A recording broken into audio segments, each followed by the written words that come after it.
Well, that devastating flooding has once again changed the landscape of the Texas Hill Country. Recovery is still underway for a lot of landowners along the Guadalupe and other rivers. The Hill Country Alliance keeps working communities to help them restore the riverbanks and the health of local water following now 2 consecutive years of flooding. We want to talk more about that work with Catherine Romans, the Executive Director of the Hill Country Alliance. We are also joined here by Jeremy Walther of the Kerr County River Foundation. Welcome to you both. Thanks so much for joining us. Thanks for having us. I know it's a tall task for work to be able to address 2 back-to-back years of flooding like this. Can you talk to us about what you're seeing right now in terms of recovery and cleanup out there? Yeah, you want to go first? Sure. Right now, people are still mucking out homes and businesses that were impacted by this flood. There are people that were hit again this year, in addition to last year, and then there's a whole wave of people that are in that same position now for the first time. Yeah. And Catherine, what are you saying? We sent staff out to assess some of the public and private land where we've done plantings and restoration efforts, and we saw both signs of really uplifting, hopeful news of plants and trees that just laid down in those floodwaters and did what they're supposed to do, of holding the banks in place, as well as heartbreaking stories of areas that we planted that were totally lost. I think overall the message is one of hope, that this work is important now more than ever given back-to-back flooding events. And we had heard from the governor and other state officials about how even this year's flood was worse than last year's for some areas out there in the Hill Country. How would you describe it? Would it be characterized as that way or something different? The impact is much more widespread this year. So instead of an isolated cell dumping a lot of water in one small place, this was much more widespread over a longer period. And so a lot of the tributaries rose out of their banks, in addition to the Guadalupe River and other basins.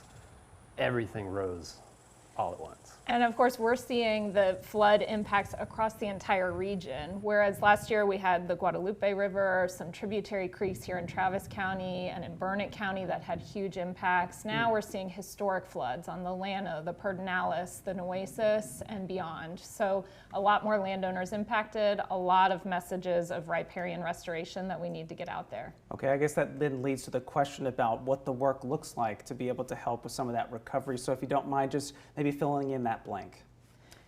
Yeah, I'll chime in to say that one thing that has given us a ton of hope is the increased awareness, in particular along the Guadalupe River. We have landowners, county officials, city council members, all who recognize and know the importance of those creek and riverside areas, the riparian areas, and the special role that they play in the Hill Country. So we're redoubling our efforts to distribute resources, technical guidance, seeds, and plants to make sure that landowners feel empowered to take an active role in the healing process. And what have you seen? We started after the first flood planting trees, spreading seeds, activating volunteers who didn't otherwise, have much to do with the river, getting their hands dirty and being part of those efforts. And then when the second flood came, the expectation was that it would wipe out all that work, and that is not the case at all. We've seen a really high survival rate with a lot of the trees that we've planted, and that just encourages us to say, look, we're going to keep doing the work that we've been doing this last year. This second flood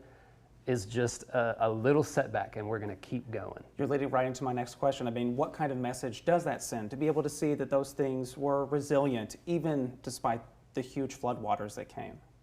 If folks took away one message, it would be that the riparian areas along the creeks and rivers of the Hill Country have a really important role to play in slowing down and mitigating flood events.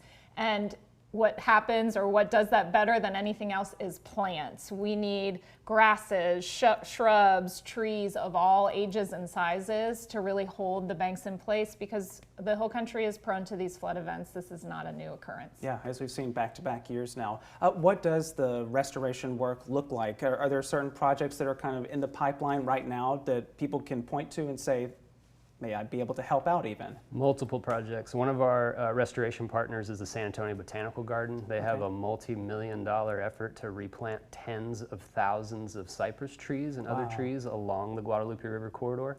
And they need help. They need hands to help do that.